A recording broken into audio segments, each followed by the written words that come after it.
Live on எவன் நேயர்களுக்கு வணக்கம். இந்த விமர்சனத்தில் நம்ம என்ன பார்க்க போறோம்னா, திரு மாணிக்கம் படத்தோட திரை விமர்சனம் தான் பார்க்க போறோம். திரு மாணிக்கம் சமுத்திரக்கனி நடிப்புல வெளியே இருக்க ஒரு படம் வெற்றிகரமாக திரையரங்கில் ஓடிட்டு இருக்கு. ஒரு ஃபீல் குட் படம் பார்க்கணும்னா கண்டிப்பா இந்த படத்தை போய் பாருங்க. இந்த படத்தோட கதை என்னன்னு பாத்தீங்கன்னா, குமுளியில கேரள மாநில குமுளியில சமுத்திரக்கனி ஒரு லாட்டரி டிக்கெட் கடை வச்சிருக்காரு. அதுல வந்து நம்ம பாரதிராஜா ஐயா வந்து லாட்டரி டிக்கெட் வாங்க வராரு. வாங்கிட்டு பாக்குறாரு, அவர் எத்தனை அந்த காசு தொலைஞ்சிடுது. அதனால என்ன பண்றாரு, இந்தாப்பா இந்த டிக்கெட்டை வச்சுக்க, நான் காசு கொடுத்து வாங்கிக்கிறேன் அப்படின்னு சொல்லிட்டு போயிடுறாரு. அப்புறம் பாத்தீங்கன்னா, இந்த அவர் வாங்கின டிக்கெட்ல ஒரு டிக்கெட்டுக்கு கோடிக்கணக்கில் பணம் வந்துருச்சு. உடனே சமுத்திரக்கனி வந்து நேர்மையானவர். அவர் என்ன பண்றாருன்னா, இந்த டிக்கெட் வந்து அவருக்கு தான் சொந்தம் அப்படின்னு சொல்லிட்டு அவரை தேடி போய் இந்த டிக்கெட்டை கொடுக்குறாரு. இந்த நேர்மை வந்து அவர் குடும்பத்திலையும் பாதிக்குது. இந்த டிக்கெட்டை போய் அவர் சேர்த்தாரா இல்லையான்றது தான் முழு கதை. படத்துல முக்கியமான கதாபாத்திரமாக சமுத்திரக்கனி பண்ணியிருக்காரு. உங்களுக்கே தெரியும் சமுத்திரக்கனியை பத்தி.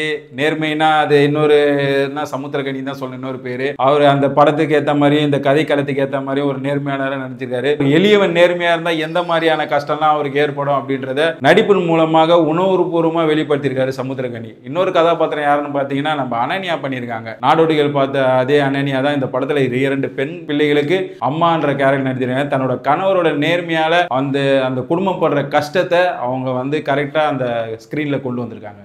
இந்த படம் வந்து இப்போ என்னடா ஒரு நேர்மையான ஆளுன்னு பத்தின்றதுனால உங்களுக்கு படம் ஃபுல்லா கருத்தா சொல்லிட்டு இருப்பாங்களா? அதுதான் இல்லை. இந்த படம் டிக்கெட் எடுத்துன்னு போயிட்டு சமுத்திரக்கனி சேத்தாரா பாரதிராஜா கிட்ட அப்படின்றது வந்து ஒரு த்ரில்லர் படத்துக்கான எல்லா எஃபெக்ட்டுமே இந்த படத்துல ஸ்கிரீன் பிளே கோசம் கொடுத்திருக்காரு இயக்குனர். ஒரு எளிமையானவன் நேர்மையா இருந்தா அவன் இருந்தாலும் கஷ்டப்படுவான்ற அப்படின்ற விஷயத்தையும் சொல்லியிருக்காரு. லாஸ்ட்ல நேர்மையா இருந்தா உனக்கான பரிசு கண்டிப்பா கிடைக்கும் அப்படின்றதையும் வந்து இந்த படம் மூலமா உங்களுக்கு சொல்லியிருக்காரு. இந்த படத்தை பார்த்துட்டு வெளியே வரும்போது ஒரு நல்ல மனசு திருப்தியான ஒரு படமா இருக்கும். நம்ம நேர்மையா இருக்கிறது கரெக்டு தான். மற்ற எவன் வேணாலும் நம்மளை வந்து என்ன வேணாலும் சொல்லிட்டு போட்டோம், இவனுக்கு பிழைக்க தெரியாதவன், இவன் வேலைக்கு ஆக மாட்டான் அப்படின்னா என்ன சொன்னாலும் பரவாயில்ல. ஆனால் நீ உன் மனசுக்கு நேர்மையாக இரு. அப்படி நேர்மையாக இருந்தால் உன் வாழ்க்கையில் எல்லா விஷயமும் உனக்கு கிடைக்கும். இன்னும் கொஞ்சம் லேட்டாக கிடைக்கும் அவ்வளோன்றத தெளிவாக சொல்லியிருக்காரு படத்தோட இயக்குனர். படத்தை போய் திரையரங்கில் பாருங்கள். ஒரு நல்ல ஃபீல் குட் படம் பார்க்கணுன்னா படத்தை போய் தேட்டரில் பாருங்கள். மிஸ் பண்ணிடாதீங்க. உங்களை அடுத்த விமர்சனத்தை சந்திக்கிறேன். நன்றி, வணக்கம்.